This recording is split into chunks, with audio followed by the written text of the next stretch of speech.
क्या एक district court का एडवोकेट और एक हाई कोर्ट का एडवोकेट भी सुप्रीम कोर्ट में प्रैक्टिस कर सकता है? आइए जानते हैं। तो सुप्रीम कोर्ट में प्रैक्टिस केवल एडवोकेट ऑन रिकॉर्ड यानी AOR कर सकते हैं। ये नॉर्मल एडवोकेट से अलग होते हैं। अगर कोई सीनियर एडवोकेट भी है जिसके पास 10 से 12 साल का एक्सपीरियंस है, वो भी डायरेक्टली सुप्रीम कोर्ट में प्रैक्टिस नहीं कर सकता, क्योंकि सुप्रीम कोर्ट में केस फाइलिंग और वकालतनामा पे साइन करने का एक्सक्लूसिव राइट केवल AOR के पास होता है। एक नॉर्मल एडवोकेट सुप्रीम कोर्ट में जाके आर्ग्यू तो कर सकता है, लेकिन उसके वकालतनामा पे या उसके डॉक्यूमेंटेशन पे किसी AOR का सिग्नेचर और सील होना बहुत इंपॉर्टेंट है। तो नहीं, एक नॉर्मल एडवोकेट सुप्रीम कोर्ट में डायरेक्ट जाके आर्ग्यू नहीं कर सकता। उसके लिए उसको किसी AOR के साइन या सील की जरूरत पड़ती है। तो अगर आपको सुप्रीम कोर्ट का एडवोकेट बनना है तो उसके लिए क्या एलिजिबिलिटी है, क्या प्रोसीजर है, आइए जानते हैं। तो सबसे पहले आपको 12th क्लास में मिनिमम 45% मार्क्स चाहिए ताकि आप किसी भी लॉ कॉलेज में एडमिशन ले सके। तो इसका प्रोसेस होता है, या तो आप क्लैट का एग्जाम या ALET का एग्जाम देंगे,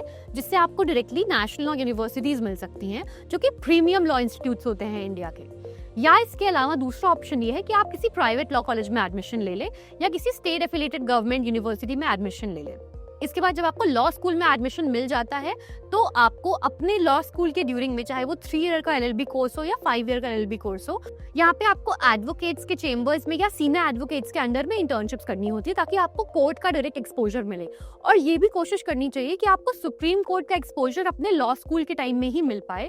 तो कोशिश करें कि AORs के अंडर में या सीनियर एडवोकेट्स के अंडर में इंटर्नशिप करें। इसके बाद जब आपका लॉ स्कूल कंप्लीट हो जाए तो अपने स्टेट बार काउंसिल में अपना एनरोलमेंट करवा लें। और स्टेट बार काउंसिल में एनरोलमेंट के बाद आपको ऑल इंडिया बार एग्जामिनेशन क्लियर करनी होती है, यानी कि AIB का एग्जाम, जो कि साल में 2 बार होता है।